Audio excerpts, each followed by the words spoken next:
Wednesday, May 13th, 6:30. Here we are again with the dialogues every other Wednesday. In the afternoon, we organize debates, as we have always done in the last 2.5 years, especially now in view of recent developments, of recent issues. Mr. Megir and Mr. Avgouleas are here with us tonight. Thank you for sharing this with us. Thank you for accepting the invitation. We will discuss with two prominent Greek scientists a complex issue, the economy, of course, that torments us all,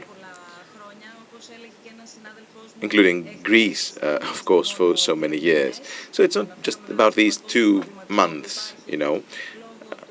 It's not just about the pandemic and its implications on the economy. We're talking about 10 whole years plus 2 months. So some may even venture even back in time to discuss Greek economy even before 2010. Well, the international community is now wondering about the future of the economy, and this includes Greece. Greece that will feel the brunt of the crisis. We're all concerned here. We follow, of course, the global pattern, and nobody knows, and no one can foresee developments. The challenge of the economy, the challenge to the economy, this is the title of tonight's debate. Let's see once again how our society, the community, and the international community is going to face the challenge, this difficult challenge. This is the topic we're going to touch upon tonight with Mr. Emilios Avgouleas, Professor of Banking Law and Finance at the University of Edinburgh, and Kostas Megir, of course, from Yale University. Then we will organize a link with the Vice President, Mr. Drakopoulos, because, as I said, we will try to see what, or to discuss what the day after will be. So let's start. One part of the debate, of course, is the future, but sometimes we miss today, and today will shape tomorrow. So for those attending through our website in Greece or abroad, dialogues.snf.org, you can follow the original Greek or simultaneous interpretation in English. And of course, you can ask questions, you can submit comments. As always, we keep a prominent position for both questions and comments. We will be following questions and comments. You will be seeing them on the screen. So please do join and participate in the discussion. You can use our platform, snf.org/dialogues, or you can use our accounts on social media. We are on Facebook, on Instagram, SNF Dialogues, and of course, dialogues at snf.org if you want to use traditional email. Anyway, all comments and questions will show on our screen. Without further ado, and irrespective of where you are, we're ready to discuss the international developments. We'll follow the economy, indicators. We all receive information, we all follow the media, we follow the number of cases, the number of deaths. The question is, what is hiding behind the numbers? What is your reading? What is our reading of the numbers? My first question to both experts, Mr. Megir and Mr. Avgouleas, is related to the following.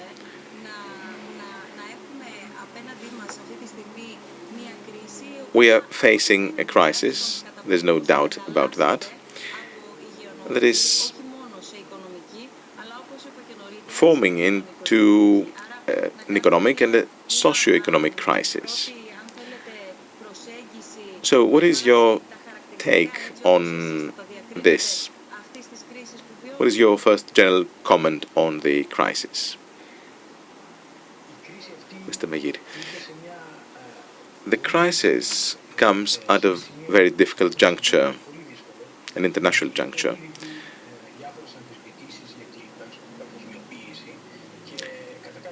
This is related to globalization.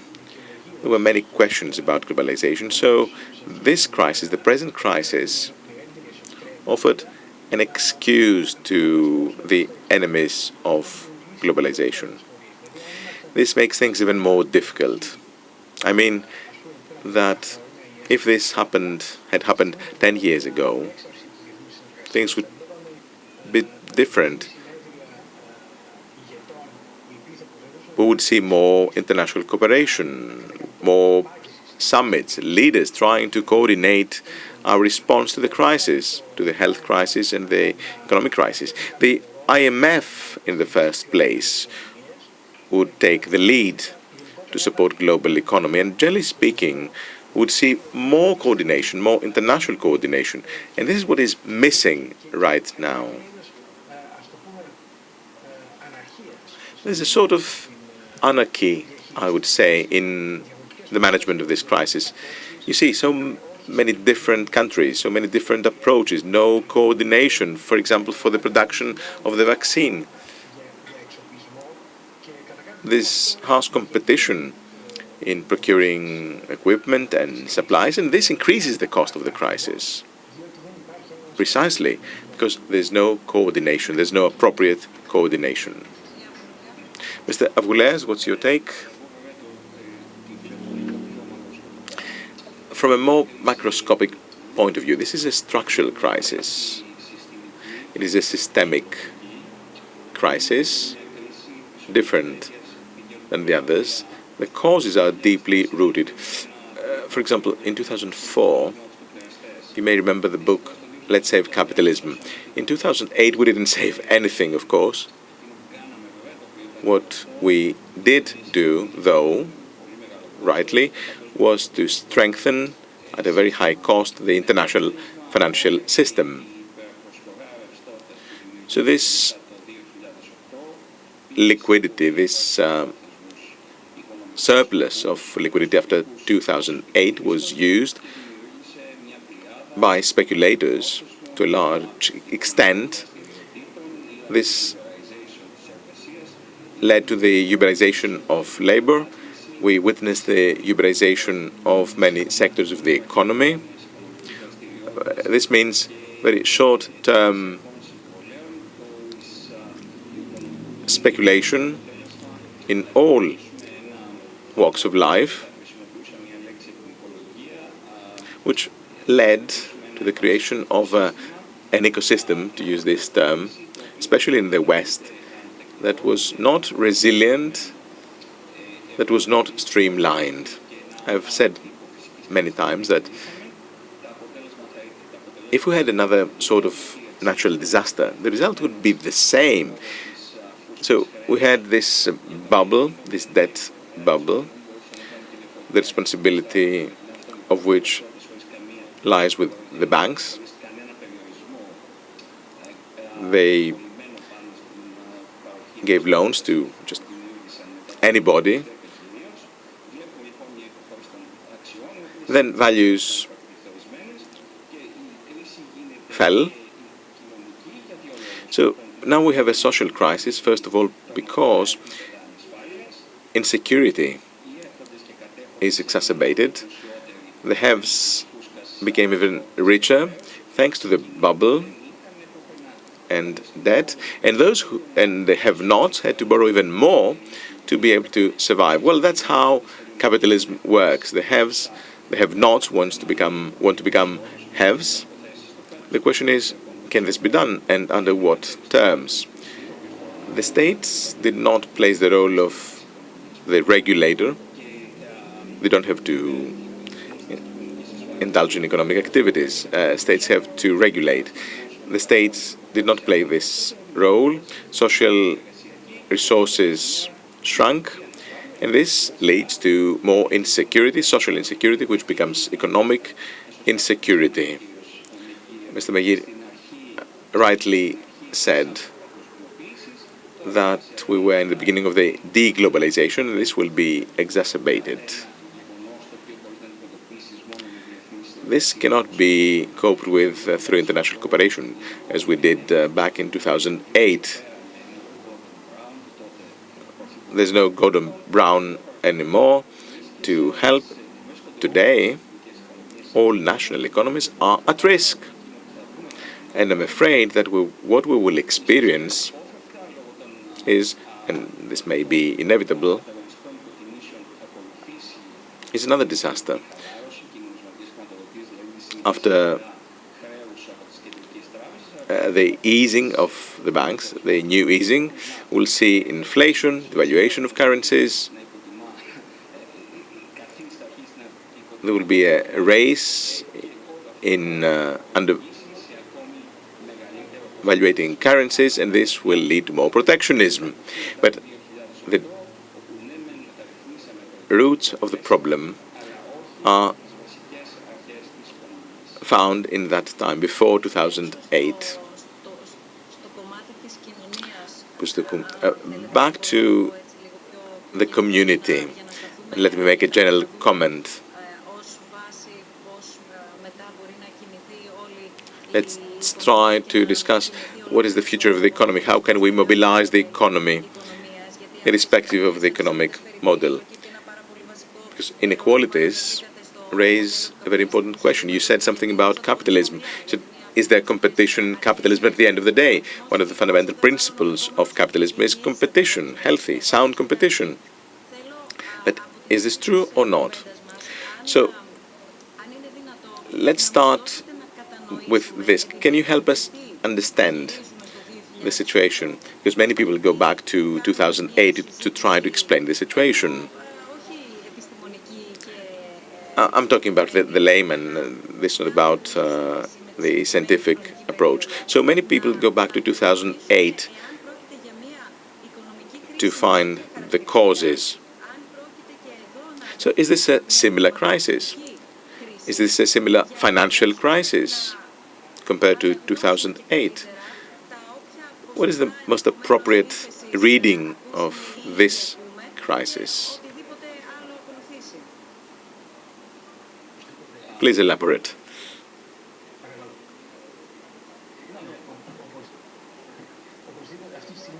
Here. This is a peculiar crisis where a recession that we already see around is due to the drop of demand and drop of supply, which is relatively rare, a rare combination. The fall of demand is natural, you understand that. We cannot consume. And of course, we want to keep people at home. We cannot encourage people to go out and consume. This would be difficult. And the fall in supply is because people cannot go to work and produce. So this peculiar crisis may have implications on the financial system. This is why it is important that we ensure a coordinated response to the crisis. The big economies, like the US economy, could overcome that through borrowing, because they can practically borrow it for free at zero rate, because the dollar is a reserve currency. Personally, I don't think we will see more inflation in the near future, because there's no demand. And we may continue like this. Now, if we saw more money supply, we could expect more inflation, but this is not a concern right now. Now, going back to Greece. Greece is part of the European Union. A country like Greece alone will feel the brunt because Greece cannot borrow.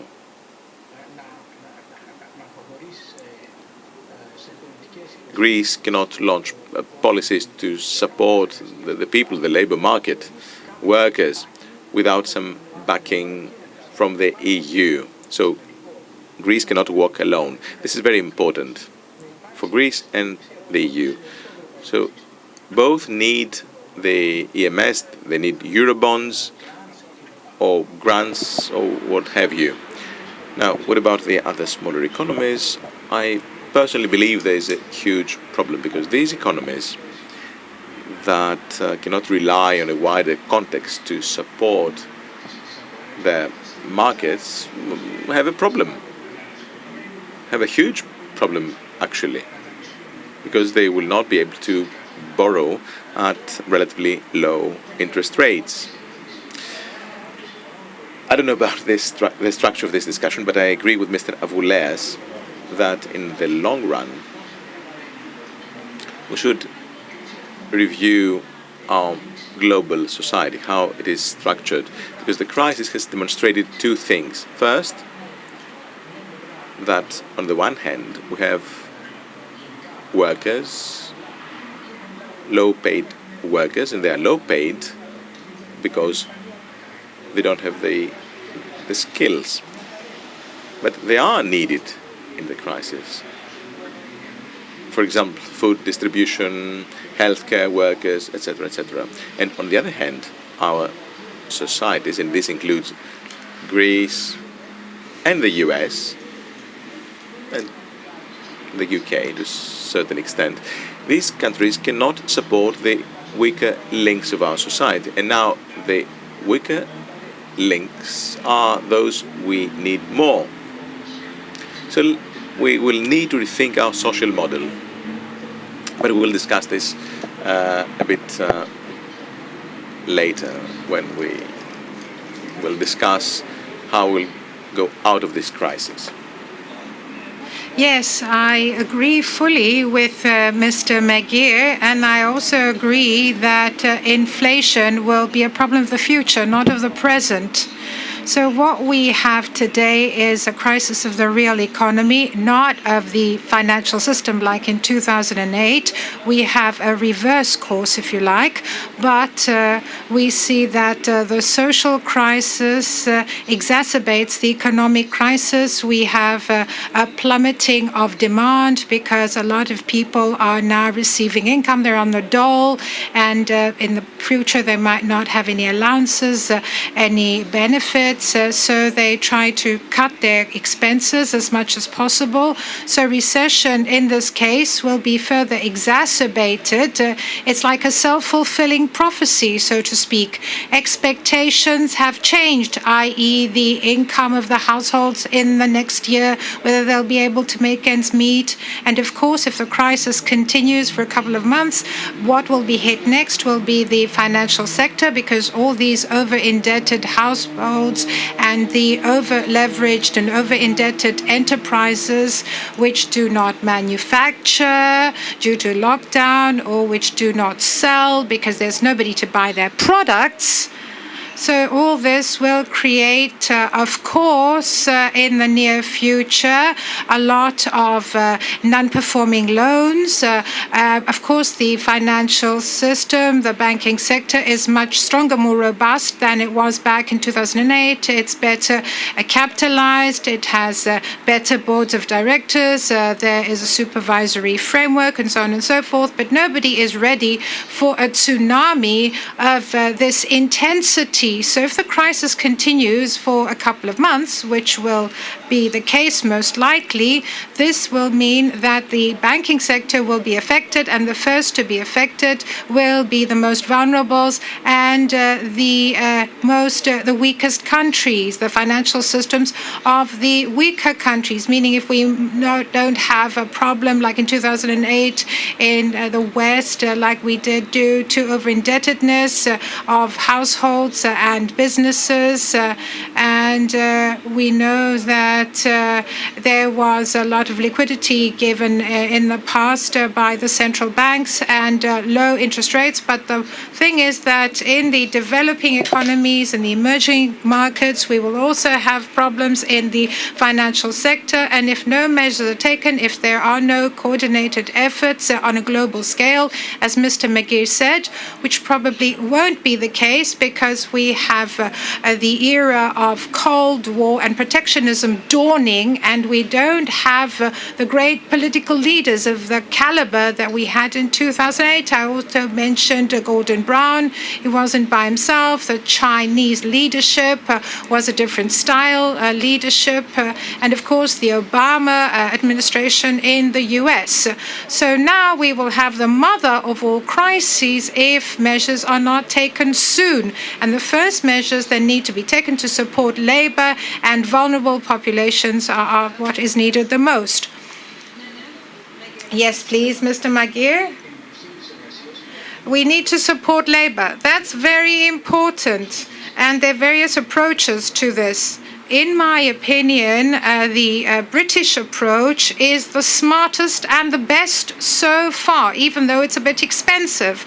Because what they've done in the UK is that they have subsidized businesses to keep their workforce. This means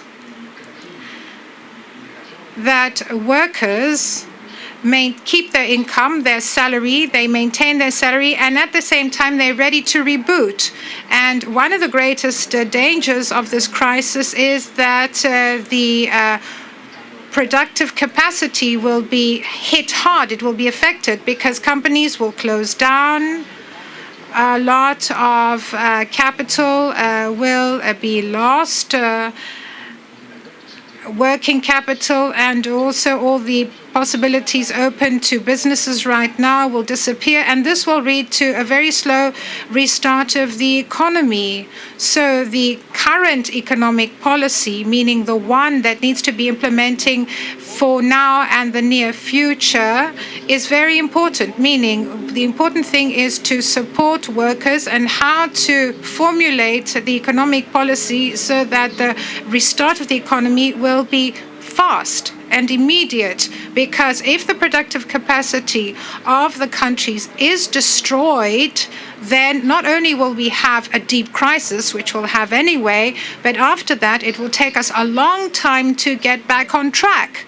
And the idea they had back in the UK to immediately directly subsidize companies and undertakings provided they keep their staff and not lay off their staff is a very good yet expensive approach to the problem.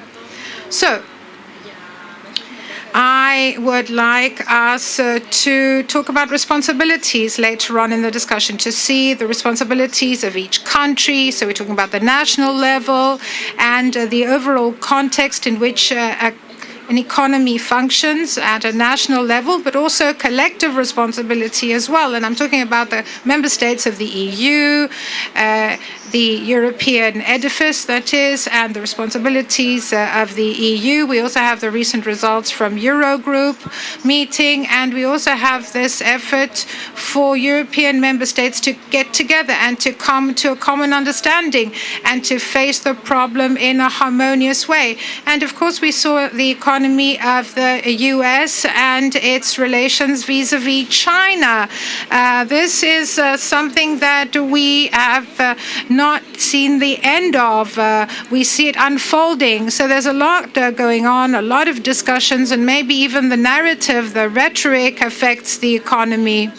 So now I'd like to dwell on the social front And here we have come up against different initiatives and responsibilities. Of course, as you all know, the state, the official, if you like, initiatives are first. They need to be taken first. But I'd also like to talk about the foundations, the role of the foundations, and more specifically, the role of the Stavros Niarchos Foundation, an initiative which was launched recently.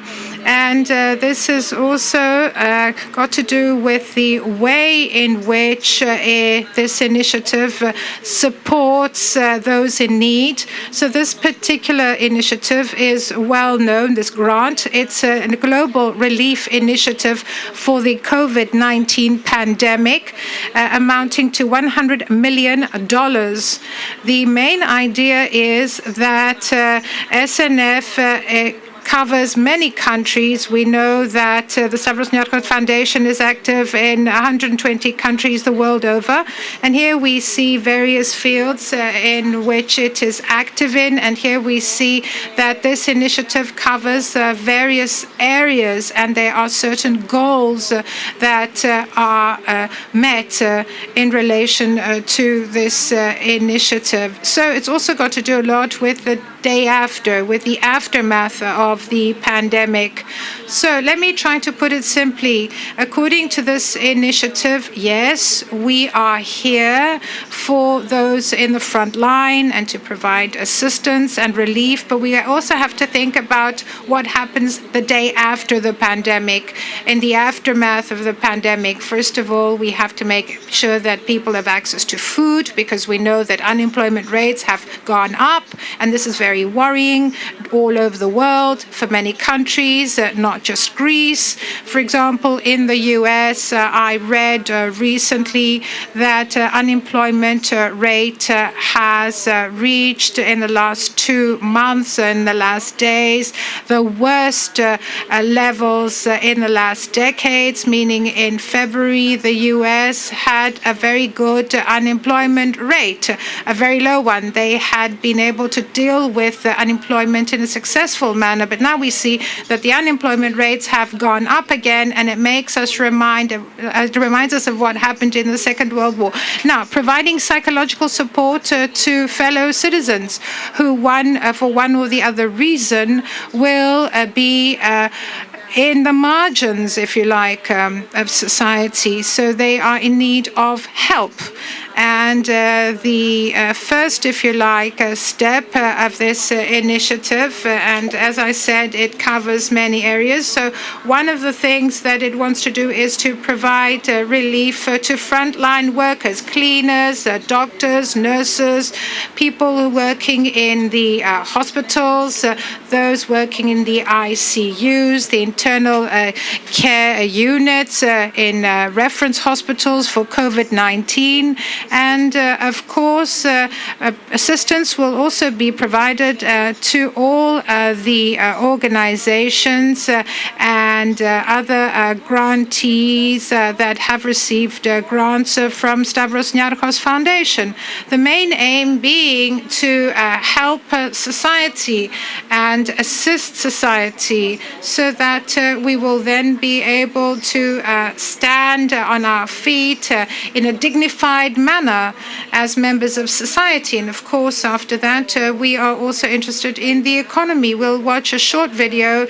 I think that it's going to explain things very well to you.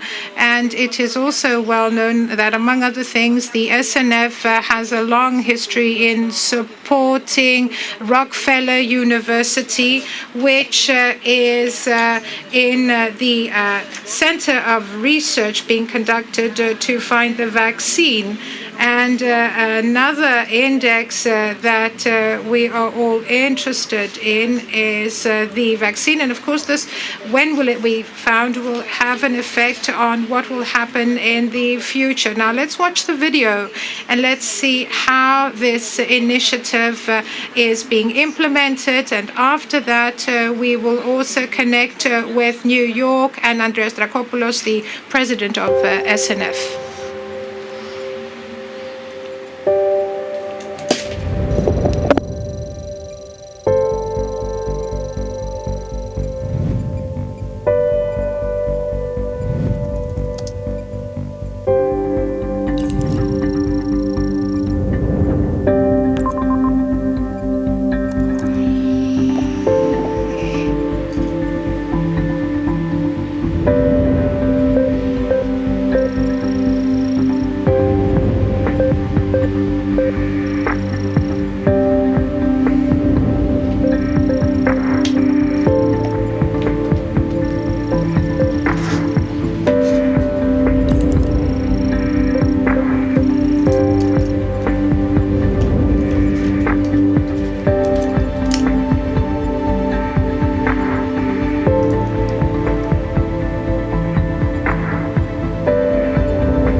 So we have with us Andreas Dracopoulos in order for us to continue our discussion from where we left off.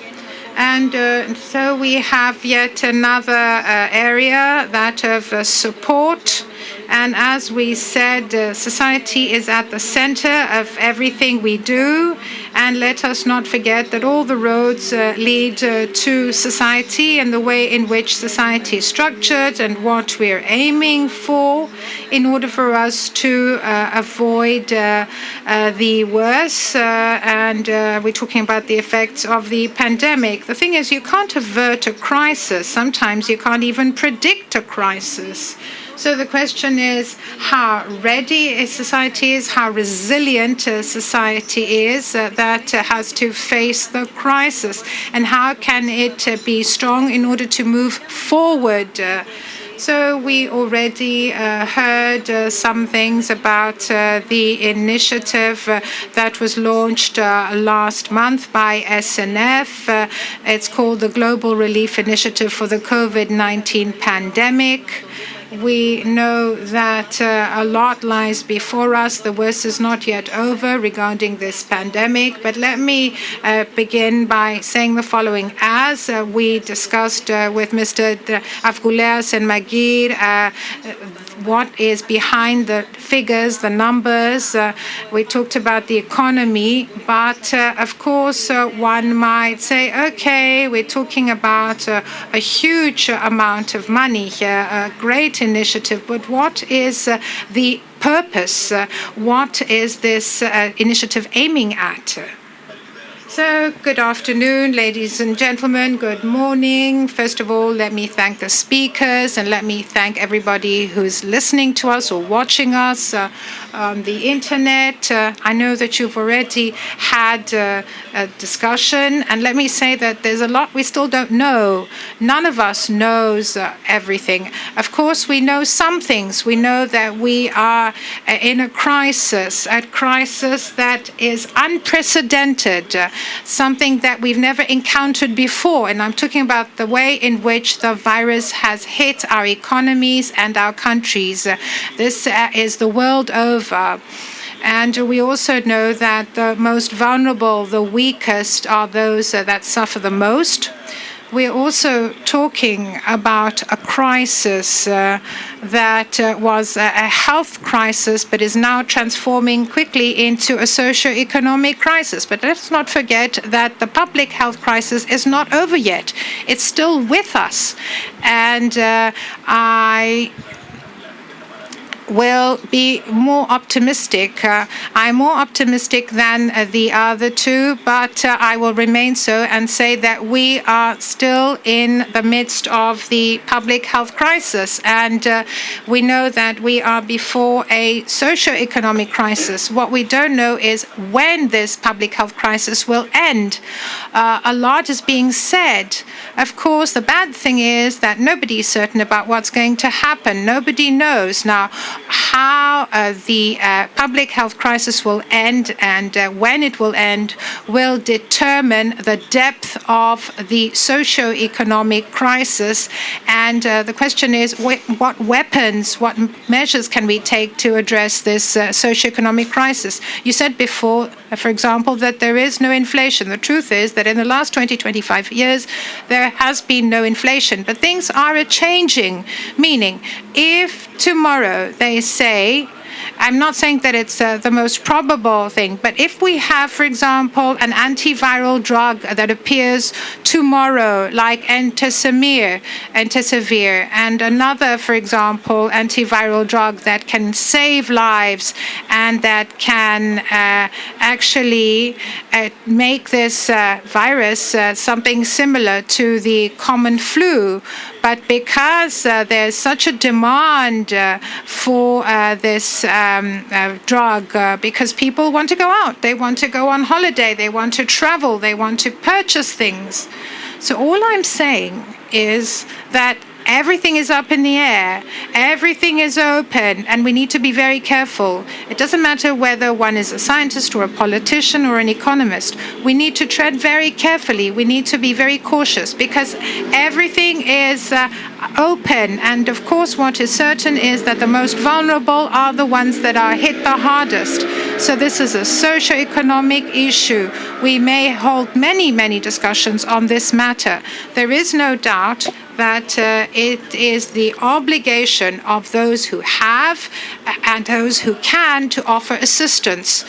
And I'm saying this under an umbrella that I've been supporting for years, i.e. that states by themselves, and I'm talking about the concept of the welfare state, I'm saying that this is not enough anymore. And this is something we saw in the middle of the previous century and the end of the previous century. The private sector cannot go it alone. And we saw this in 2008, and we've seen it now again.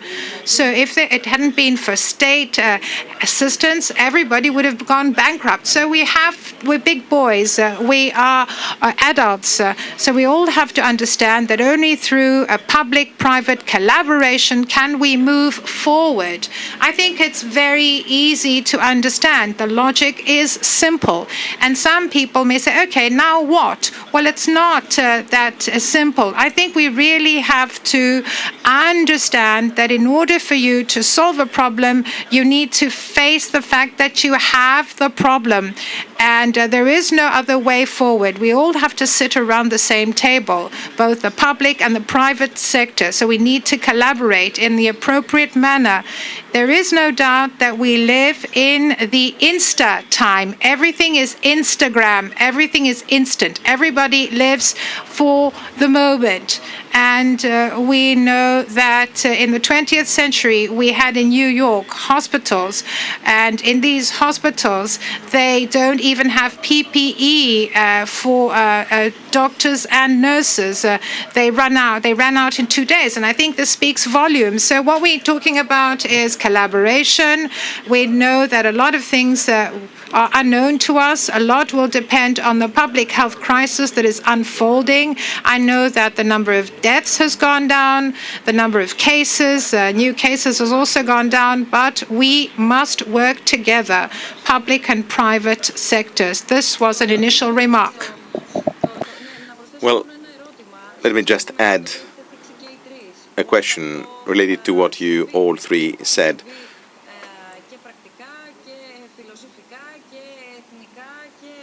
It is a question on all possible levels, the national one, the economic one, etc., etc. For example, you mentioned the rather introvert tendency of states, of countries. There's introversy, there is suspicion between members of the same union. There is this inward-looking tendency in the US. Take the US president, the state governors, etc. We cannot even talk to our people at home. Drakopoulos, mind you, all these problems, be it in Europe or in the US, have pre-existed. The virus just came and exacerbated the problem. The problems existed even 3 or 4 months ago. Over to you. Megir, I agree with most of what Mr. Drakopoulos said, but on inflation, although this is not our main topic for today, what is important right now is not to be scared by the possibility of future inflation. Let's do what we have to do without the fear of future inflation. Well, we have received a question to this effect. What about oversupply fresh money from China? Could this create double inflation? Dragopoulos, it could be all of the above. It all depends on the end of the health crisis. How will the health crisis will come to an end? Because we do need liquidity. It is a social economic crisis. We need to do what we have to do, including with liquidity. Exactly. This should be the general spirit. Now, on the health crisis, I would like to say the following. From a certain point of view, we're not just sitting back and wait for the end of the crisis to see what will happen tomorrow, because we know that we cannot just sit back and wait for the end of the health crisis. The health crisis will be here for another year, 1 year and a half, 2 years. And this is the international riddle that we don't know how to manage.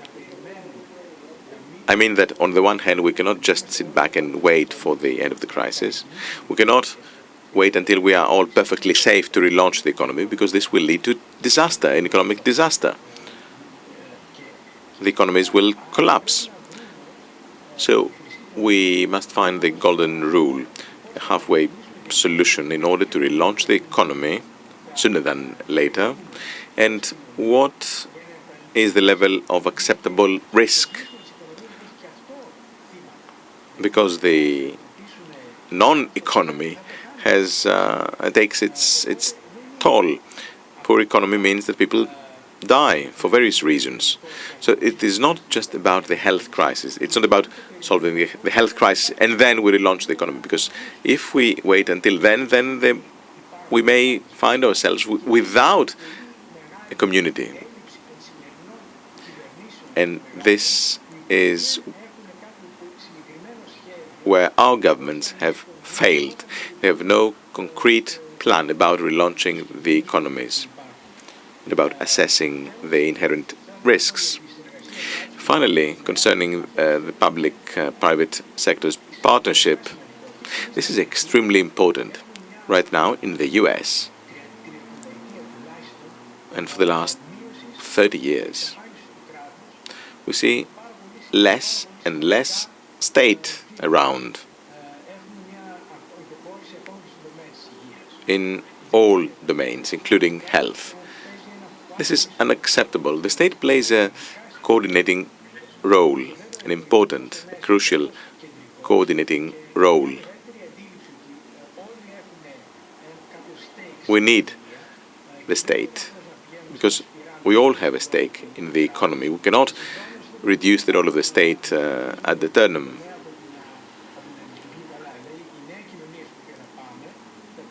The new society of tomorrow, must have stricken a balance between the public and the private sectors in a more streamlined way. Mr. Avgouleas, over to you, and then we cannot hear Mr. Avgouleas. Are you muted? Okay, I unmuted. I hope you can now hear me. 2 points. First of all, there's no lack of funds. We don't have a shortage of liquidity right now. We have enough supply of liquidity. What we miss is coordinated policies. And as Mr. Dragopoulos and Mr. Megir said, the state is not a good manager, but it plays a crucial role. The state is not an effective and efficient owner of assets. So the state must use its resources in order to provide very high quality services, public services to the population, which includes health and education. And at the same time, state should lead and govern or guide economic growth. But what are the incentives here? What incentives do you expect from the state? Let me explain. We have two models, or we have several models actually. Slower growth models, but this could collapse the domino effect. At the same time, we have a shortage of liquidity, but some others say that we are happy with the Eurogroup decision the other day about offering liquidity, etc., etc. So what do we really need at the end of the day, gentlemen, Avgouleas? Well, the Eurozone might suffer from a shortage of liquidity. Otherwise, in the rest of the world, there's no shortage of liquidity. Now, even the European Central Bank offers additional liquidity. What we lack is long-term investment. We could probably follow the Danish model, where you cannot distribute dividends, or you cannot buy back shares, etc., etc., because this would kill subsidies or grants. You can impose limitations on the way you use your investment funds. For example, you shouldn't give money to oil companies. You shouldn't give money to Uber or Airbnb. Our money should feed stable, permanent labor patterns. We should finance sound entrepreneurship, not those who go bankrupt and then send the bill to the state. The UK system, as Mr. Megir said, yes, is a good one. However, many employers send the bill at the end of the day to the state after enjoying the funds. As Mr. Drakopoulos said, the state must take its responsibilities, and I'm afraid that, well, there are problems also with the private state, with the private companies. And I think Warren Buffett had said that the rich, the haves who do not contribute to the common good, pollute the environment. I'm saying this because rich people have made fortunes during the crisis, and they don't pay any taxes. They keep pressing governments to further reduce taxes. So all these haves should improve working conditions, should improve salaries, should do more for the community. The main way to relaunch the economy is to increase the minimum salaries and wages. On today's level, people are work averse. So increasing minimum wages will relaunch the economy. And this is where the state can play a strategic role.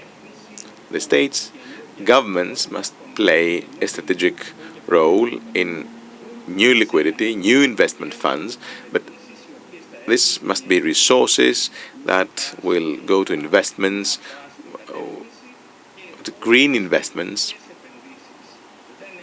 climate-friendly investments. And if this is not the case, the state should tax them heavily Yes, the state should not be a manager. The state is there to provide incentives, counter incentives. This is the role we expect states to play, and I think Mr. Meir agrees with that. There's too much hostility against the strategic role of states, and this is wrong. And this has led to wrong decisions and, at the end of the day, to a social crisis. Dracopoulos, that was very interesting. Well, there was a bit too much of state in what you said, but I agree that the haves must do more. The haves must help the have-nots. But all this must be implemented under a strategic umbrella. Make no mistake. This is how it all started. When the welfare state started bursting in the seams. This is when we invited the private sector to help. Then we realized in 2008 that the private sector could not do it. There were ethical questions, and it's a long story. So I will not stop at saying, okay, the private sector made a mess. No, we need quality leadership on both sides, public and private. Now, Mr. Meir said we need a golden rule. Indeed. Now that the fear of death forms into fear of life, we must do things differently.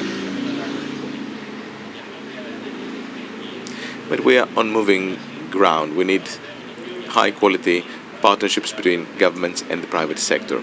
Another interesting matter that will be still here with us for long years is that our societies feel the brunt, collateral damage. What do I mean? In a war, there's always collateral damage. And generals will weigh pros and cons of any decision.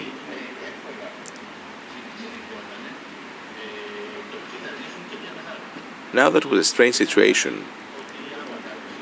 Doctors were deciding who will live and who will die.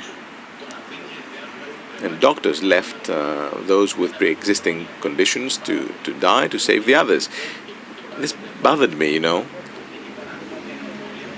because we're accepting too much collateral damage.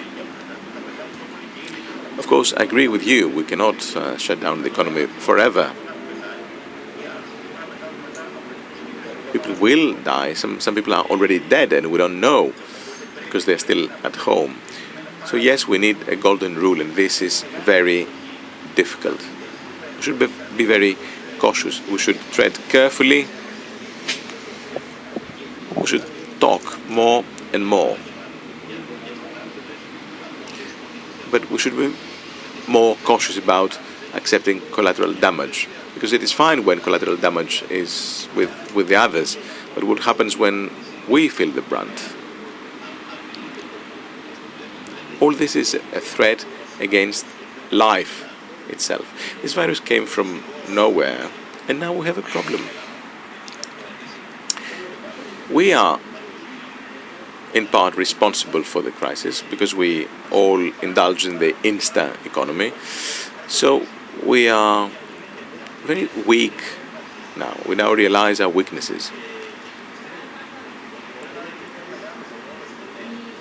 And this is where the youth comes in. We keep talking and talking, but we need the youth more. We need their involvement. We need the role. Because when we talk about the green economy, etc., that is not easy. Life is not green. Life is not easy. We should put all this on the table, and all this could be parts of the solution. And I will come later to the role of foundations. In my opinion, we always need partnerships between the state and the private sector. Even if you are Buffett or Gates, I mean, with all the money of the world, you cannot solve all problems. Philanthropy comes in to help, to assist, to facilitate. And in this, we should tread carefully, as I said. The role of philanthropy should not be overestimated.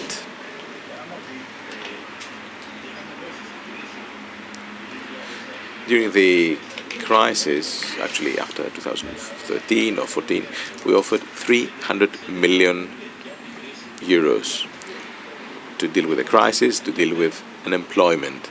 That was a very interesting pattern. And now people talk about millions and billions and trillions, but we have been there before. As Anna said earlier, we should tread carefully, because what you do today will have an impact on our tomorrow. And where is, once again, the golden rule? For everyone, for central banks, for our foundation, for foundations in general, this is an unprecedented set of questions. There are so many things, actually too many things that we don't know. Again, the problem is the golden rule, the right decision. This uncertainty makes our life difficult. Now, on the other hand, any crisis, every crisis is a new beginning. The question is, do we have what it takes to build on the crisis and work together? So, in a nutshell, both have failed, the state and the private sector. There's no choice. They have to work together. Now, we need a welfare society to survive. Thank you. I want to clarify something. I fully agree that we need to strike a balance between the private and public sector. There is no successful society without a robust private sector. So what is the role of the state? Well, there are two parts to it. First of all, what role does the state play in the height of the crisis? And there, its role is very important. Why? Because it can borrow and it can manage, meaning it can play the role of regulator when we have a terrible recession, for example, or in the face of a terrible recession. But in the long term, from a structural point of view, what is the role of the state? There it has to play a strategic role.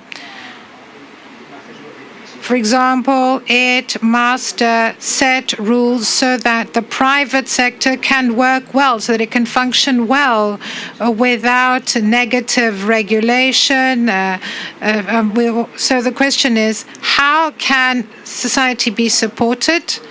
It can be supported by offering services, high quality services. And what are these services? I'm talking about education and health.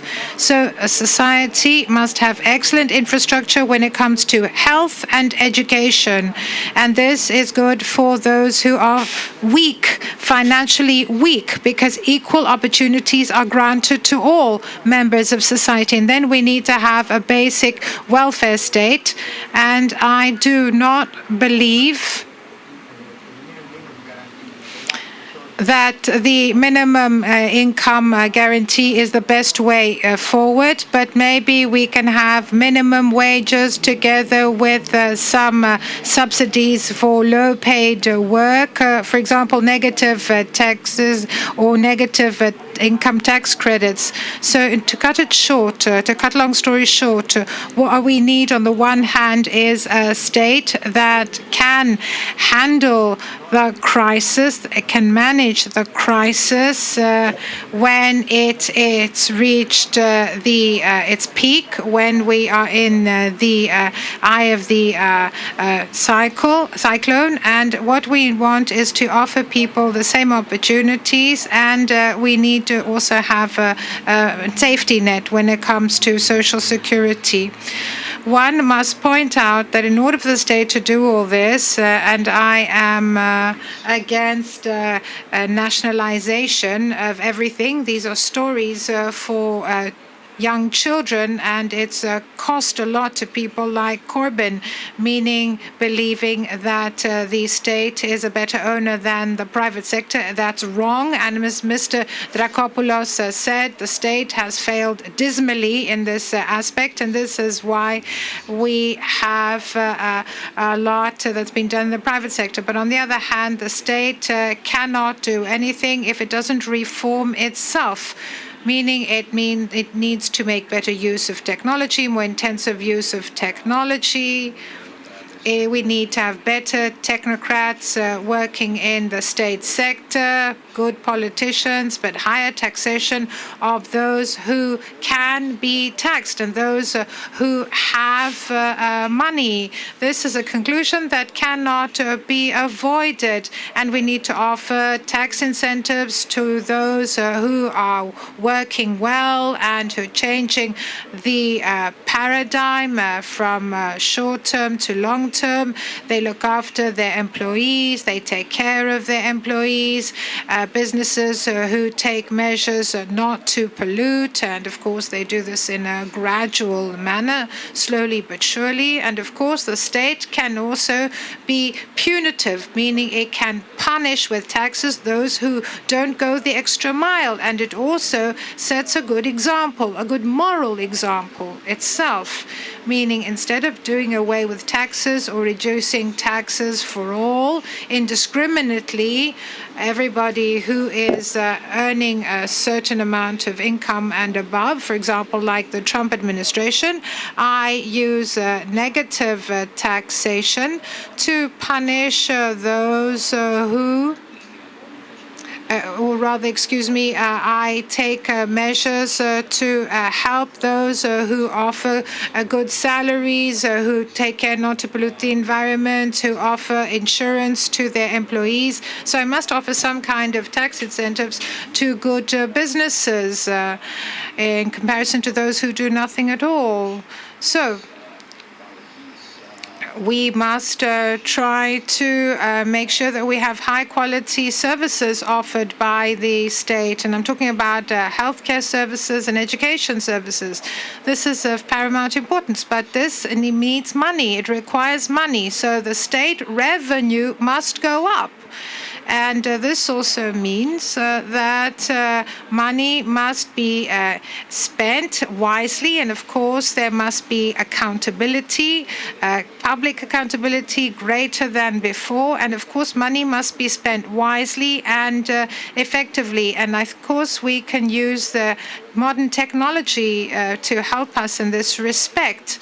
And of course, something else that's important is that for people in the labor force or for us who are more specialized in what we do, scientists, for example, so technology may be an opportunity for us, but for many unskilled workers, people who took care of us in the hospitals, who brought food to us, talking those working in delivery services or people stacking the products on the shelves of supermarkets, all these people will suffer. We have to protect them, but this comes at a cost. So state revenue is important. So we know that the state mustn't squander money and give this money to people who are close to the government and people who have committed crimes or scandals. Look at what's happening in Germany. In Germany, they have an exemplary healthcare system, irrespective of the role played by Germany in the EU. So I think we must admit that the Swedes, the Germans, or other countries that are more liberal in their way of thinking and their economy, we see that they have exemplary healthcare systems that are ordinary. So we need to have revenue for that, state revenue, and there is a way to go about it. We have many questions. I've been listening to you attentively, but we have many questions coming to us, and I've already gone into the platform, and there we are receiving the questions from everybody watching in. For example, people sending to snf.org. Here's a question on the screen.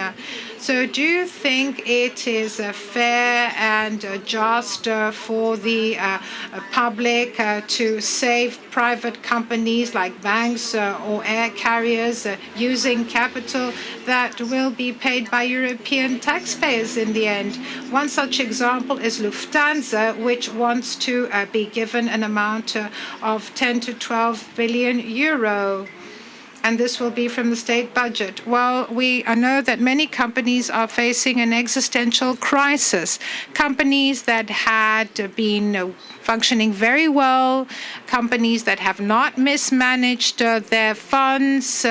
So we see that these formerly robust companies are in a state of shock. So we need to support businesses. If we don't do so, then a lot of businesses will be forced to close down. A lot of productive capacity will be destroyed. And this is bad for the economies as a whole. So taxpayers are called upon to help these businesses. And if they don't help them, the people themselves, the taxpayers themselves, will be worse off in the long run because the economies will shrink much more otherwise.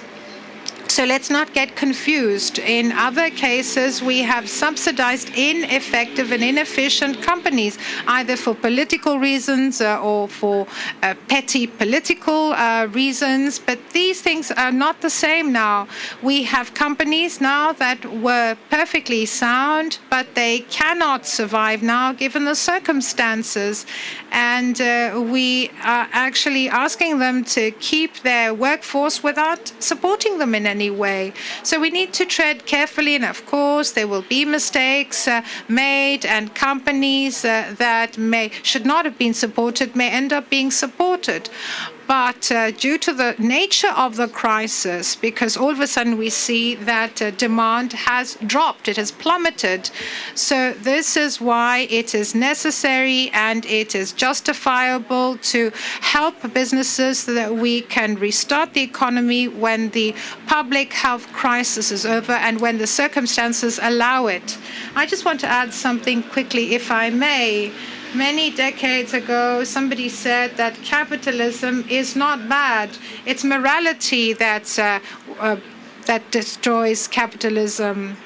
It's the morals or lack of morals. So we know that even today in many parts of the world, and I'm talking about the US where I reside, so we saw that help was provided to small businesses, and you had various organizations that are in the order of the billions, and they're trying to take these loans that should go to small businesses. This is a lack of common sense, and it's also a lack of morality. So we may be talking about different models, but I think we're going through a human crisis, a crisis of human values.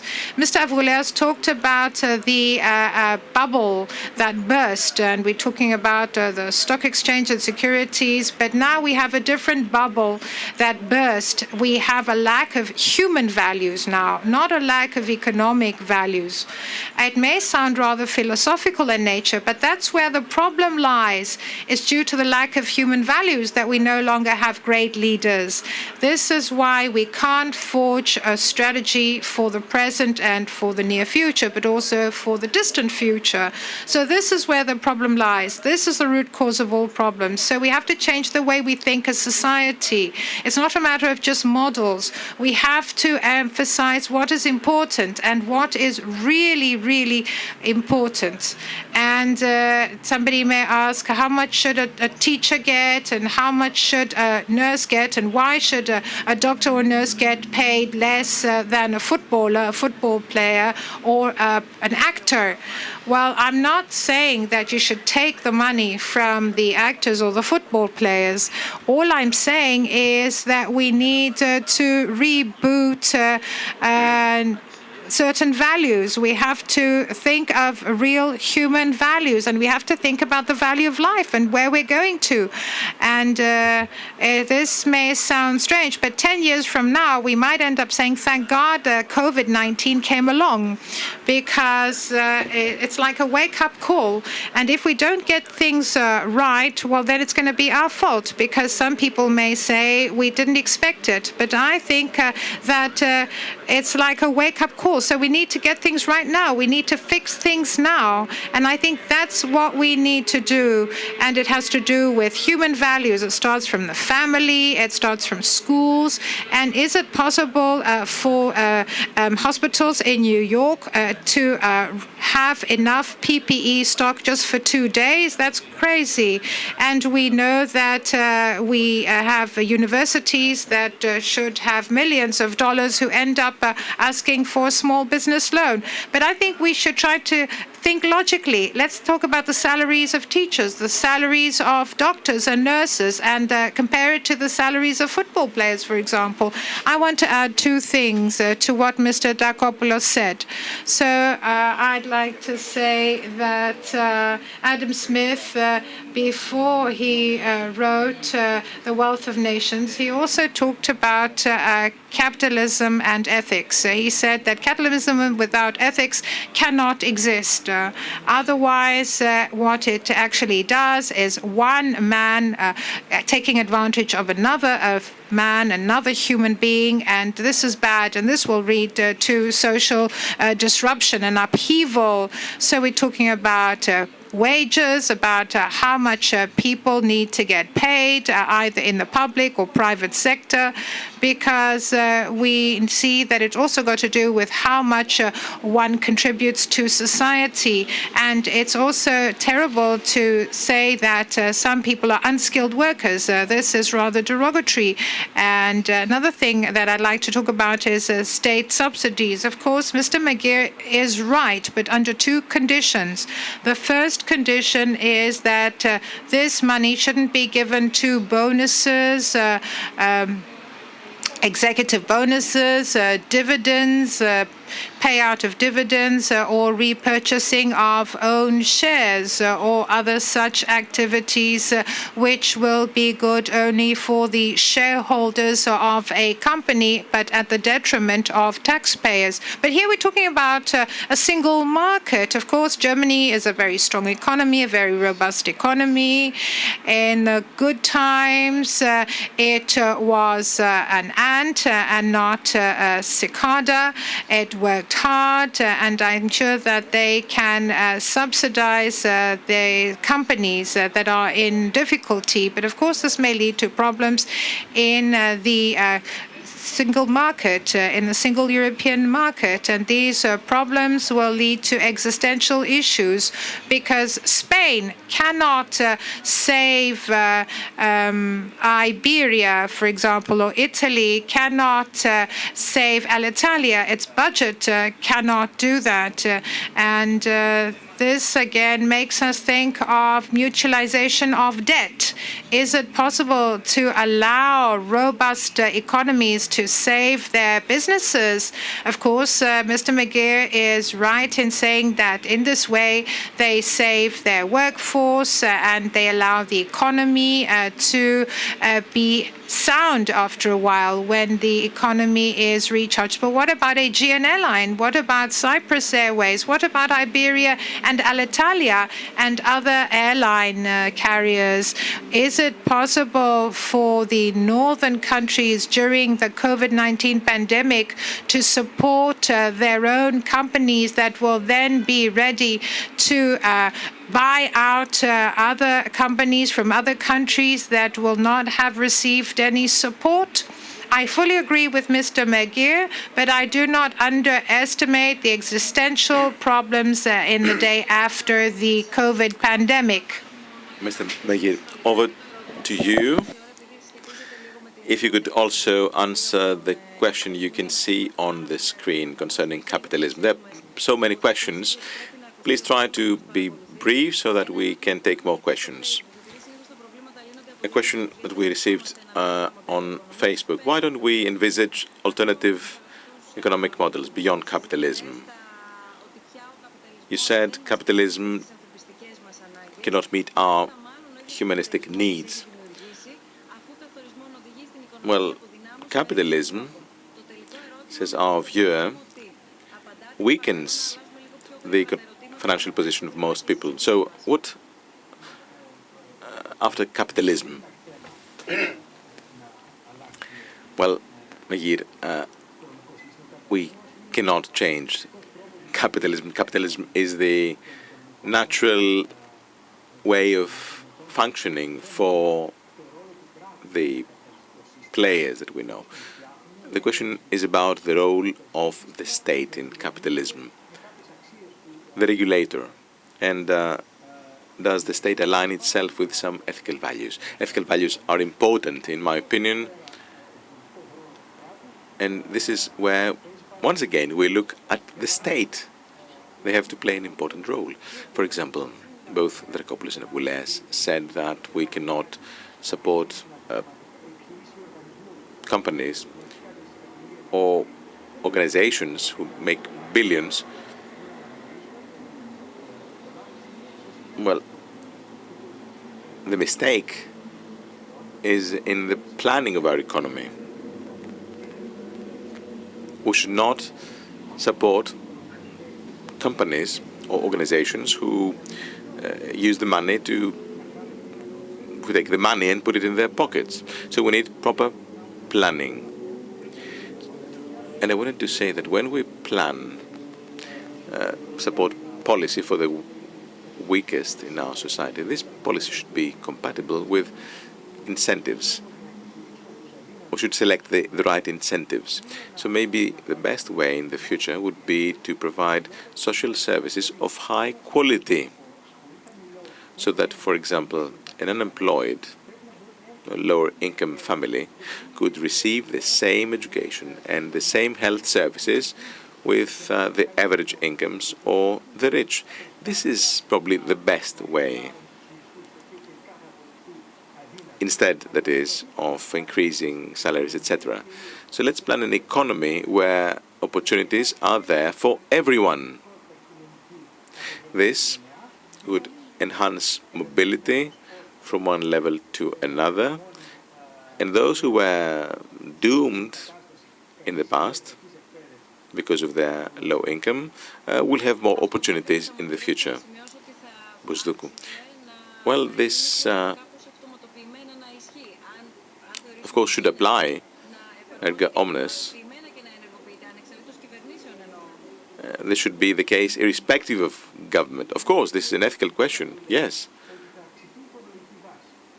And as Mr. Avgouleas said, this would increase the tax basis. Tax revenue would go up.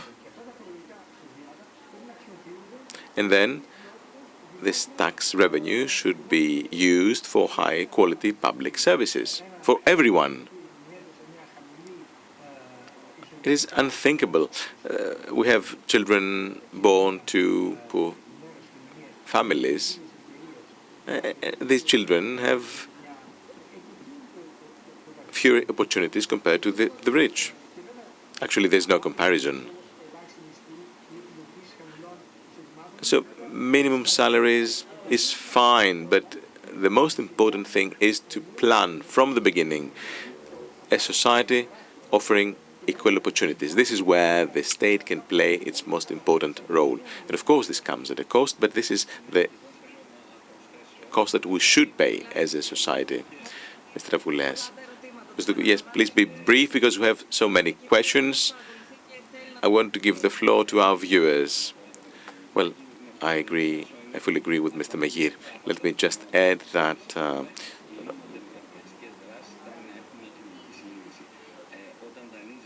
we can help people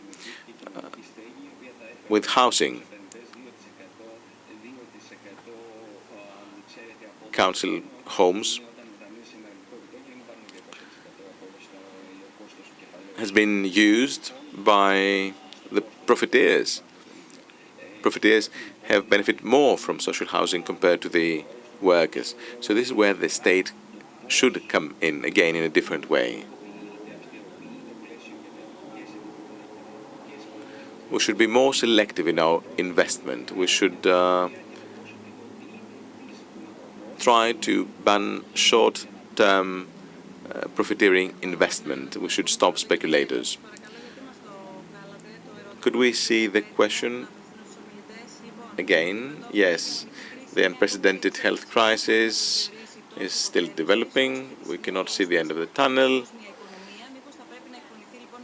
Do we need a new Marshall Plan to support the weaker economies on the planet that are treading on our charted water with unpredictable social implications? What about write-off of debt? This, the US, well, they do. The problem is in Europe. Well, I'm Greek, I'm European, I was raised in Europe. Well, I must admit that Europe has failed completely. And we weren't doing anything, one crisis after another. So yes, of course, that write-off, haircuts should be the case, but Europe still refuses to see reality. There's a huge problem here. Now, if you cannot print money, you are in a very difficult position. That is why the US, despite their problems, will be the first to come out of the crisis, because they can make prompt decisions easily. And Europe and Europeans keep meeting in one summit after another. The risk is there. The risk is huge for Europe. Look at the last 10 years, one failure after the other. The only success story in Europe was the euro. Do you see any open borders around after the refugee crisis? Europe has failed in every respect. We Europeans have not done our homework. Theory is fine, but where are the leaders? Mr. Megid said it, I think, and Mr. Avgouleas too. Yes, capitalism, yes, with social conscience and ethics, ethical rules. And this stems from each and every one of us. The best model will not work without ethics, without ethical rules, because people will exploit the best model to their benefit. If we could see the next questions. Let's go back to Greece and Europe. Mr. Drakopoulos compared Europe with the US.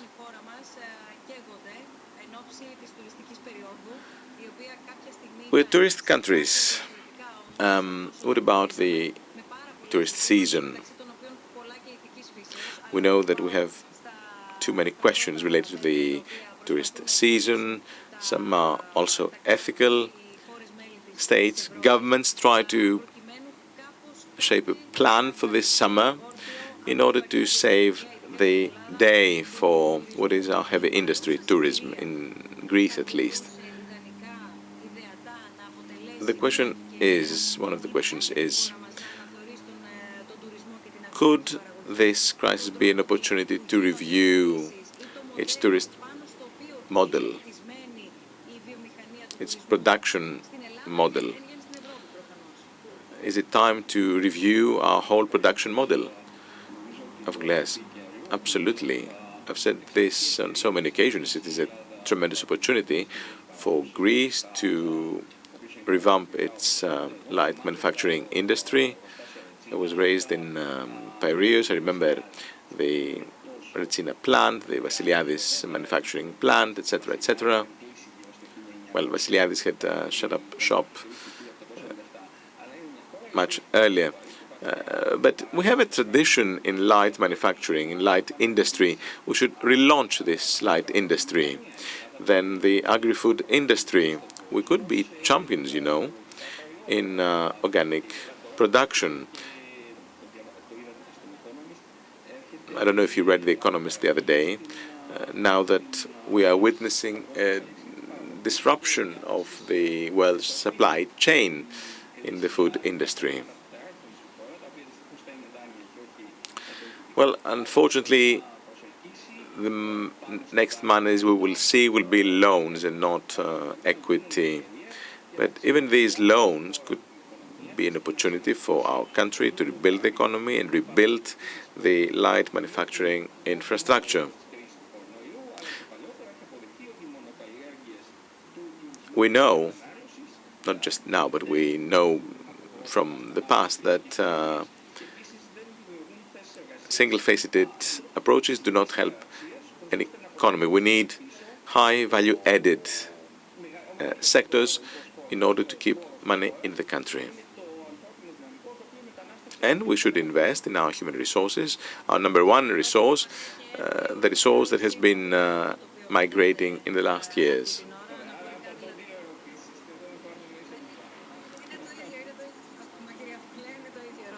Well, you answered two questions in one go, Mr. Megir.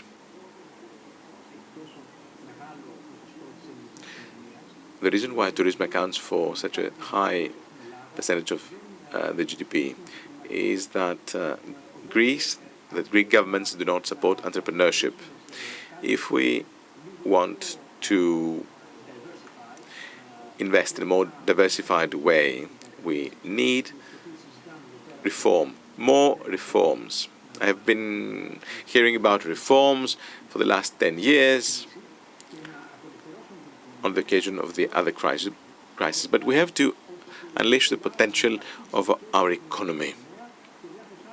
Greece should invest in technology and in other sectors where we have a comparative advantage.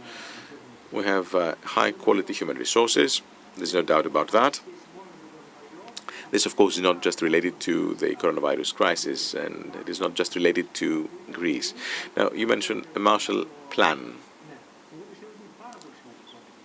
This would be very important. That's why I said in the beginning that the European Union should invest in supporting the hardly hit economies. That was the purpose of the European unification project. We started as a free trade union, but we took further steps. We tried to deepen our institutions. We tried to deepen mutual support in order to absorb shocks for our economies. We tried to make ourselves stronger. And I agree with Mr. Drakopoulos. Well, we failed. Yes, we did not fail completely, because don't forget the support of the EU to Greece after 2012. But again, this should become an institution. Mutual support and solidarity should be institutionalized, because Euro is a series of opportunities, but it has its limitations. Drakopoulos, I will disagree with you that first 200 billion saved German and French banks. That was not help to Greece. It could have been done much better, but that's a long story. I want to hear all views, says Ms. Pustuku. We are in dialogues. Avgouleas, I agree with Mr. Drakopoulos. You know that. Megir. Sometimes assistance from one country to another is selfish assistance. And the truth is that Greece, progressively taking one small step at a time, at the end of the day was supported by the EU. I didn't say that the EU is perfect, but you cannot say that there was no inflow of capital from the EU through the ECB or the SM, etc. So there was some solidarity.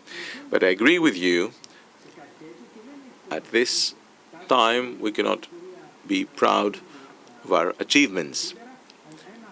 Ms. Pustuku said it earlier, we need an automated mutual support mechanism. Avgouleas. Things are worse compared to 2010. Mr. Drakopoulos is right.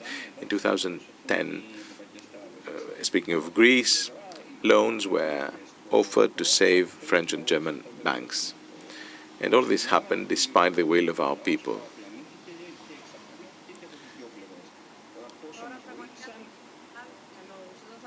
The Greek people was misguided, was cheated by politicians.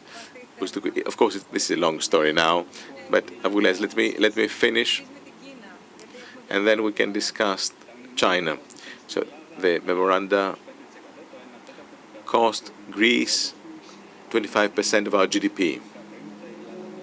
Without real investment, we will not go back to normalcy. How will the virus affect the geopolitical relationship between the US and China? Trump is using the virus to attack China. Will the international community follow Trump in this? Let's discuss this. Let's focus on the relations between the US and China.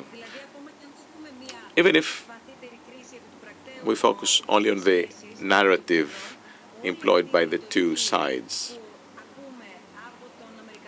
You know the rhetoric of the US president about China, about the responsibility of China, etc. So how does this compare with 2008, the then economic crisis, and the relative weight of China at that time? The problem is that we see that international institutions have been eroded in a way, and there is some collaboration. There was some collaboration, but now we have governments that always are trying to find somebody to blame for their problems, the problems of their own economy. And I think that this explains the reaction of the American administration, the American government. And they have taken a rather nationalistic course. And I think they will pay the price for that. Because if they erode the international cooperation efforts further, all the problems that require such collaboration will be resolved with much greater difficulty. Now, what's going to happen in the US? I don't know, because there is another force from Trump's party which believes that it's good to open up to China. It's good for business. And this is from his own party. This chapter is not over yet. This is something we're looking at very carefully, but we're moving to a strategic, if you like, separation, both technologically and otherwise, for the reasons explained by Mr. Maguire. But there's something else. We keep hearing about taxpayers, American taxpayers, and we know that Chinese taxpayers have actually a bigger purchasing power. So no matter what we say about China, let us not forget that in 2008, China was one of the pillars behind the reconstruction of the global economy. They helped the global economy back on the growth path. Now, another question on globalization. Globalization is under fire. So we know that globalization exists. This is a fact of life, says the question. And many times we see that it is blamed for all the woes of weak countries. Free transport of goods and capital, free movement, is not necessarily a bad thing. So what should the European Union do? What corrective action does it need to take? Particularly Greece, bearing in mind that it is a union of countries and not economies, like, for example, America, India, or China. And Europe has been criticized, the European Union, for many things, that it is only interested in the economic union. I think this is part of the problem. Europe must move forward as one. It must move in this direction, in the direction of other countries. And this is one of the biggest problems. Now, for globalization, well, what applies for globalization applies for capitalism. Globalization is a good thing. It offers opportunities, but it needs to be based on solid foundations. There needs to be morality. There needs to be the right framework. So whatever applies in the case of globalization, the same applies for globalization, not just capitalism. We know, though, that globalization has created some problems for the reasons that we explained before. I'm going to say something that may not be trendy. We don't have enough globalization. For example, in the European Union has closed its borders to third country producers. I'm talking about farmers. I'm talking about agricultural products. And the borders are closed inside Europe. I'm talking about trade borders. But inside Europe, some borders are closed, but even more so between the EU and third countries. So what does globalization allow us to do? It can help us reduce shocks. So even though during the crisis some efforts were made to reduce imports of certain products, this lasted for a very short time.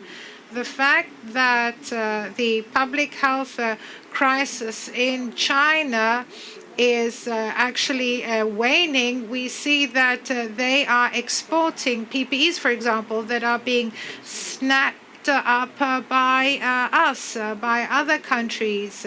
So, as you can see, there's a good thing when it comes to globalization. So there's one problem in one part of the planet. You can turn elsewhere and see if you can find another way to produce. So instead of going back to borders, our old borders, and saying that we want to be self-sufficient and independent, for a country like Greece, or even more so the US, we need to strengthen international institutions, we need to protect international trade, and we need to have rules in place which will not threaten globalization. We don't want globalization to be threatened by nationalism, but in the heart of international competition lies, of international trade lies competition. So we're talking about a liberal way of organizing the economy. One of the reasons of success is that we see that 500,000 Chinese who were formerly poor are now part of the middle class. This is a great success of globalization, but globalization also failed because it created a big difference between skilled and unskilled workers in the US, for example. So, globalization. Let us not demonize the conditions behind globalization. But let me just say that unfortunately, there is no way to protect labor right now, and there is no protection of the environment. So when I pollute and I don't protect labor, I produce more cheaply, they open more borders, and I sell more because my product is cheaper than your product. So we mustn't actually underestimate the complaints of those opposing globalization. Globalization needs to be fixed, and so does capitalism. It needs to be fixed. It needs to be corrected. The initial concept that globalization is only free movement of capitals and merchandise or commodities is not right, because this may lead to a financial crisis in another part of the planet. And secondly, it can also create poverty and unemployment when you least expect it, for example, in white New York or in white Michigan. So we mustn't underestimate the complaints of those against globalization. We have to fix these institutions. But when you have this type of rhetoric, which is a polemic rhetoric, and Mr. Drakopoulos quite rightly talked about incompetent leaders, and I think that unfortunately we'll end up having devaluation and protectionism. That will be the result of all this, the outcome. I just wanted to add one more thing, says Kostas Megir.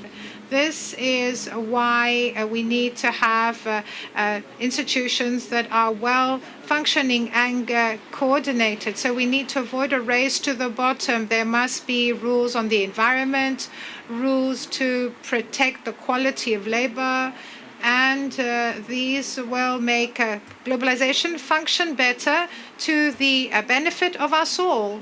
But I'd also like to add two more things. I'd like to say that in the last 40, 50 years, we have had a big drop in poverty. So if you see how poverty dropped with the advent of globalization, it's really incredible. And not many people know this. And something else I'd like to add. Those working in Michigan and in other former industrial centers of America and elsewhere were not only hit or affected, if you like, by globalization, but they were also affected by automation. For example, in the last 20 years, the manufacturing capacity of the US has increased greatly, but the number of people working in the manufacturing sector has dropped. It has gone down. It has shrunk. Why? Because you have new forms of production which are more automated. You have the use of robots, and all this is not that clear in the minds of many people. And you see that many people blame globalization for all these problems, but I think that's wrong. We need to address unemployment. We need to offer reskilling programs to these people so that they can work in other sectors of the economy.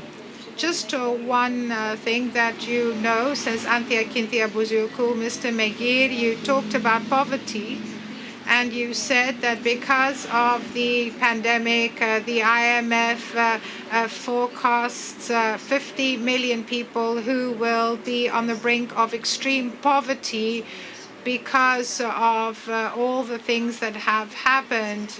And in the beginning of our discussion, we said that the US and the UK can issue new debt without cost. What can happen in the case of Europe, of the European Union, however? That's the question. Well, in the UK, things, they're not that difficult. We see that it's a small economy. We see that America issues debt for free for two reasons. One, because America has never gone bankrupt. This is not allowed by its constitution. So that's the place where everybody will go park their money in a time of crisis because it's reliable. So even when it has a huge debt, everybody wants to go and park their money there. So that's what happens. Now in England, well, you have to look at the trust of the markets, and of course there could be attack on the British pound. That's what I had to say. There are two different cases altogether. What you said is correct. The US only have the only reserve currency in the world, says Mr. Avgouleas. I think that what the question is all about is that the US and the UK have the money, have the possibility for the central bank to buy the debt. Money goes from one pocket to the other. And this is printing, of course, money. But of course, this has a cost. It comes at a cost. It may create inflation and it may cause shocks to the currency. Of course, the European Union doesn't have such a possibility. It can have very low interest rates. So even bankrupt Greece was able to borrow with a 1% interest rate. And I'm talking about 10-year bonds. So we see that interest rates have gone down. They've plummeted. But I think that borrowing is not enough. It's not sufficient in itself. What we need is to attract public and private investment capital for the rebirth, the revival of Europe from a technological point of view. So even Germany is a technological laggard compared to China, the US, and Japan. Europe needs to rebuild its economy, and it must try to guide it towards the fourth industrial revolution and green growth. And of course, we have private and public capital that is available. The question is, how can you attract such capital? And the other question is, okay, just by investing, can you deal with a social crisis? The answer is no. We need to have social programs in place that will mainly support labor in Europe in this period, in this time period, because obviously money is not available. So what we need is mutualization of debt. We know that Corona bonds are not acceptable right now by the northern countries. So Europe is at a very critical crossroads right now. You said there's no political will, and this is the problem. Exactly. Europe could be doing much more in economic terms. We all know it can, but it doesn't. You said it. There's no political will from the north. It's not that we don't. It's not that we cannot. We simply do not want. Yes, the north does not want to finance other economies. They will finance their own economies, and this will lead to more inequalities in Europe. You know, at the heart of the economic crisis in Europe in the last 10 years were inequalities. Poor Greece had to borrow at high rates. The others had not deficits but surpluses. Here, the euro edifice is unfinished. Our economies are not, of course, equal. You cannot exercise an independent monetary policy. So in order to stabilize the edifice, the euro edifice, you should be able to transfer funds at times of crisis between countries, from one country to another. We should issue euro bonds that will support the countries of the south, and these euro bonds should be financed by all European taxpayers, not just by the north or the south. Dragopoulos, yes, it's a question of political will. The political will is not there. Avgouleas, but when Le Pen is elected president in France, then it will be too late. Well, we should know better, says Mr. Dragopoulos. Yes, we should have known better, Mehir.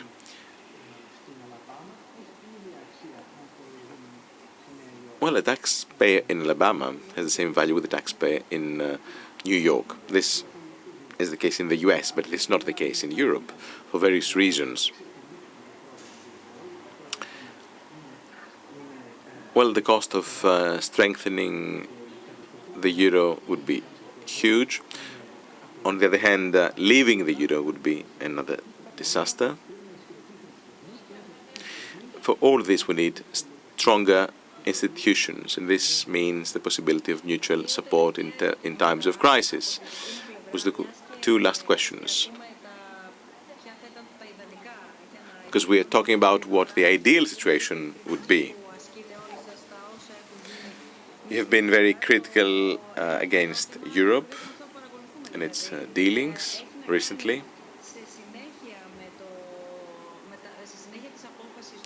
So, in view of the last Eurogroup decision, many politicians said, well, it's not that bad. At least they reached an agreement. That's one thing. But if you go deeper in the decision, some economists think that the Eurogroup decision is doing nothing about the day after. They say that the Europeans are only dealing with the health crisis and not doing anything about the economy. So what about the day after? Now, in view of this criticism, some politicians of the South remind us of the other facet. We have the SURE program to support jobs and businesses, etc., etc.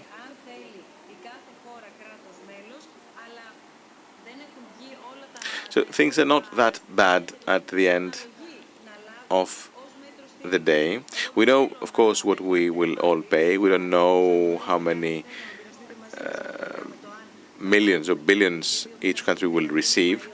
We are still on May 13th. Athens is leaving the lockdown in the past. The tourism is still a problem, but the retail is seeing better days already. It's another backbone of the Greek economy. The problem is that many companies know nothing about their future, about how they will deal with their employees, etc., etc. So there are so many things that we don't know. This is one thing for sure. What should we do? This is the billion-dollar question, Avgouleas. Well, we should support labor. Yes, we should support employment. And we also need a revolution in investment in the South, especially now that our energy paradigm is changing.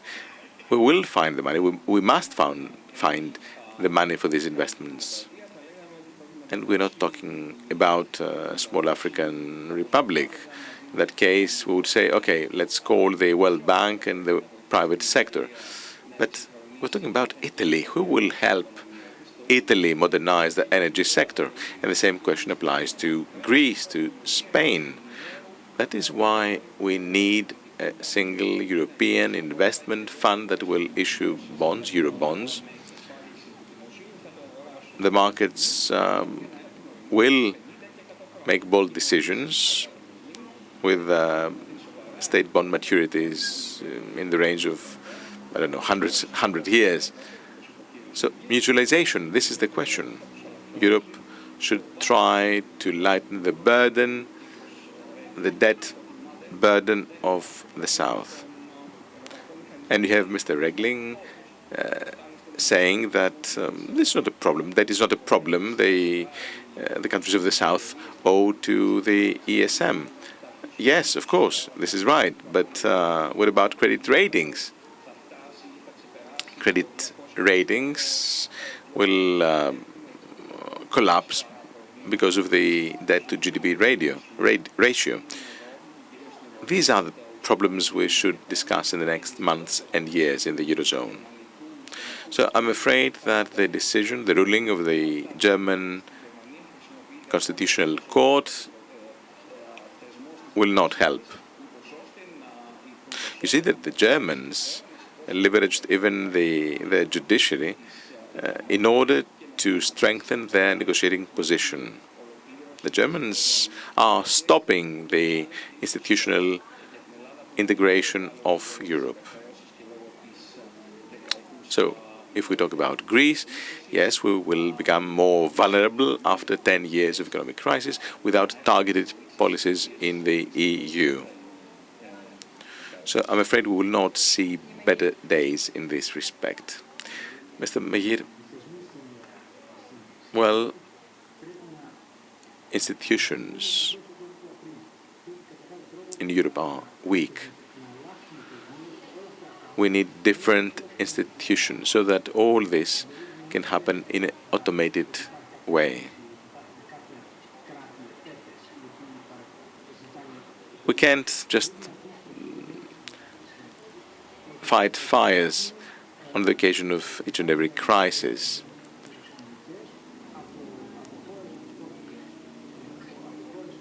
And then realize once again that beggars cannot be choosers, etc. No, we need a systemic, structured approach.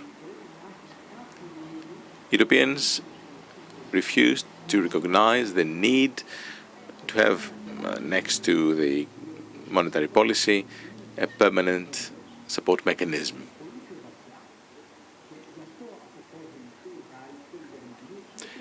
The Germans and the French, as you can see, refuse to take the next step. They're afraid that the EU might take more steps towards a federation. Well, we need this deepening, but, well, we're doing exactly the opposite. This is the truth. So who will design a new system with proper institutions that will not need Eurogroup meetings every now and then to make the simplest decision? Well, the South must be supported by the North. End of story. And this will be a win-win situation. Increased demand will help the North as well. We're not in a vacuum. This is a single economic area. These are communicating vessels. That's why I'm saying that this decision should be made automatically. We should not need a new negotiation every time. Last question. Is this realistic? You shared with us a lot of things, but do you think this prospect is realistic? Drakopoulos? No, Mr. Megir, go ahead. I think it is realistic.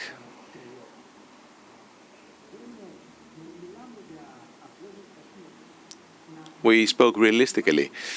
We said, let's increase the tax base. It can be done. Let's increase or improve public services. Yes, it can. Of course, it can be done. Let's strengthen institutions. Of course, it can be done.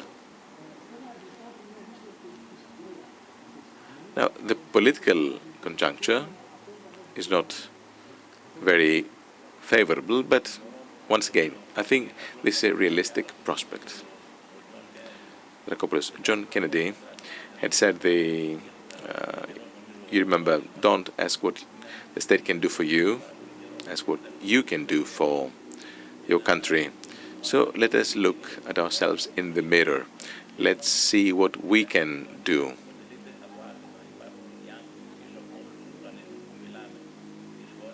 Let's not forget that behind countries and administrations we have people, we have real people. At this time, we should all look at ourselves in the mirror.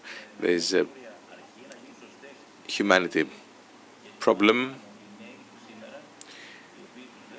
And let's not forget the youth. The youth will not be young forever. Time flies, you know. So the youth of today should invest more, should get more involved, and become part of the effort. There are no perfect solutions. We are in a transition.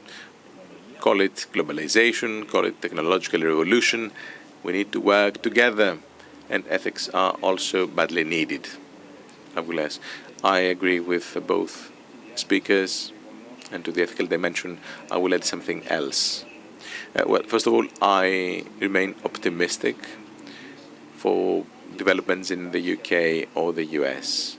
The ethical paradigm will change. How can you remain racist and xenophobe when you have a nurse from Bangladesh taking care of you, or your medical doctor is from Sudan. And these are the people who have taken care of you. It is inhuman to be racist these days. And this is unacceptable, especially in our quote-unquote developed countries. Remember, the British Prime Minister said that without these two alien nurses, he would have died while he was connected to the ventilator.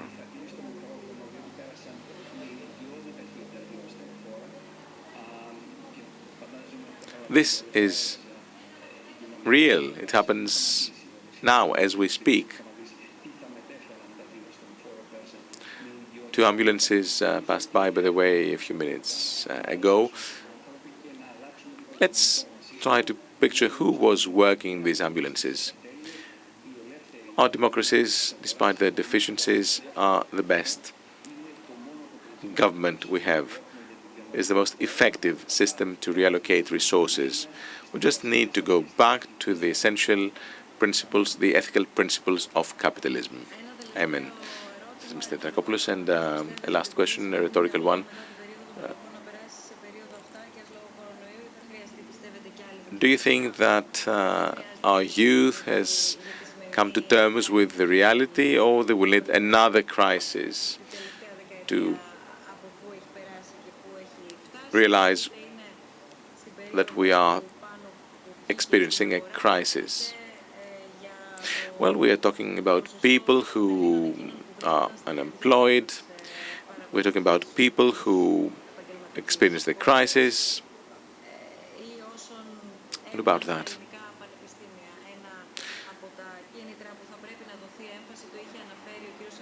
Mr. Avgouleas mentioned one of the proposed incentives while preparing this discussion. Remember, we discussed incentives to bring back Greek scientists who are now part of the problem, the brain drain. We know that, for example, Greek doctors are very solicited in the UK. Well, that's part of the problem. So, does anyone want to add something, or can we conclude at this point? About youth, two quick ones. They have gone through difficulties, and they still experience difficulties. Let's look ahead. Young friends, get involved, do participate. I work in a university. I'm surrounded by young people, with the exception of the lockdown. It is a huge source of optimism and dynamism. I'm always impressed by our young people, but how enthusiastic when they are involved in the commons, social life. They are ready to work, they're ready to invest, they are ready to show their dynamism and optimism. They're good thinkers, and this, as I said, this is a source of optimism. And this is the future of our society. Avgouleas, I agree. We have young people who pay fortunes to study in a good university, at MIT, at Harvard. The majority of MBA students, for example, this year, dream of becoming social entrepreneurs. They dream of social markets. They're not dreaming of Wall Street or Goldman Sachs with the huge bonuses. So this means that they are at the forefront of our ethical struggle.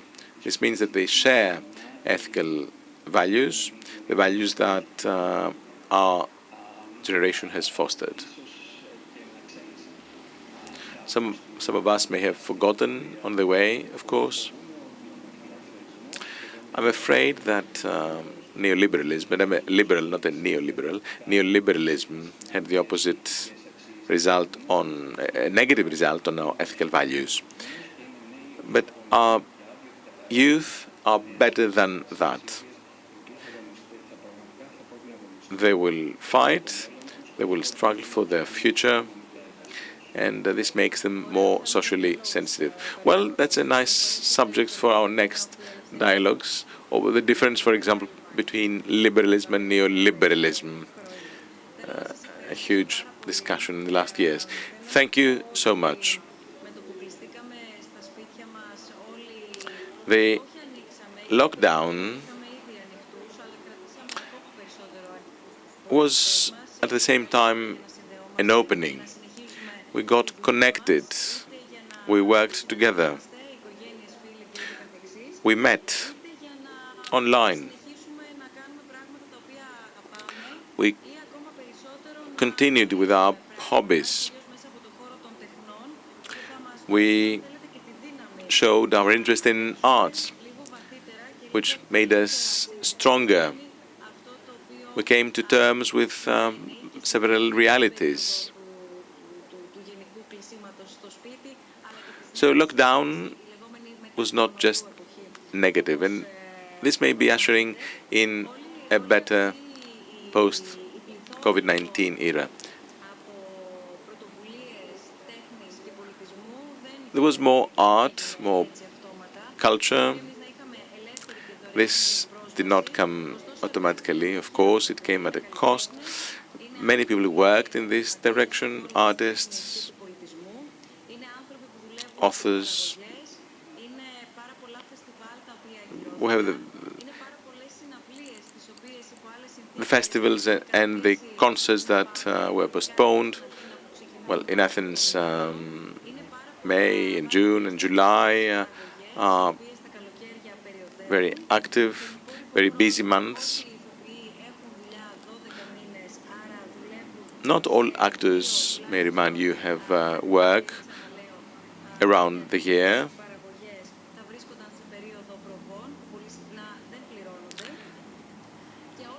Some of them, the less lucky ones, have absolutely no work at this time. And then we saw many other festivals cancelled, international festivals, not to mention the museums that remain closed.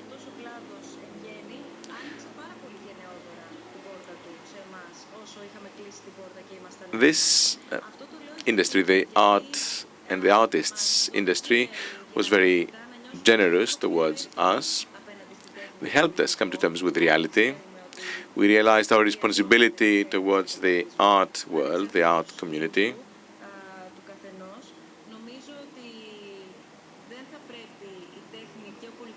Art and culture, at the end of the day, cannot be subject to a lockdown. Well, they are going through a crisis. But let's not forget about the art people who suffer at this time. The sheer number of festivals in Greece gives you an idea of the artists involved. The next dialogues, Wednesday, May 27th, 6:30, as usual, will be dedicated to the art people, the art community. We will discuss their problems. We'll talk to the people who have supported us during the crisis. We'll make their reality public. So these people will be here to share their concerns, to hear their proposals. They have voiced their concerns. So it's high time to remember and realize, actually, in the first place, that it is our common responsibility. We have give something back to them because they have offered a lot during the crisis. They worked pro bono for all of us. So in 2 Wednesdays from now, we will discuss art in lockdown. Thank you very much. I will see you on May 27th. Have a very nice evening. Thank you.